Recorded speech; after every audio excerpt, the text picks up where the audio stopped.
Hindi naman sa pinag-overthink kita, pero what if Staring out into magkatawagan kayo, di ba? Magkausap kayo online, di ba? the pain. What if hindi niya lang sinasabi sa'yo na kausap niya yung naka-talking stage niya dati ulit? What if tinitesting niya ulit dun? What if dalawa kayong kausap niya ngayon? You feel Tapos hindi niya lang sinasabi sa'yo, pain.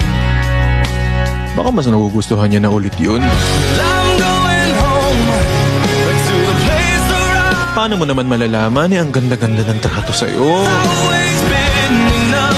Paano mo naman malalaman lagi kang kausap sa call, di ba? Pero call lang yun. Not running from Pwedeng chat, no thing pwedeng message. you're wrong. Yan ang hirap sa mga naa-attach ng 1 week pa lang. Just for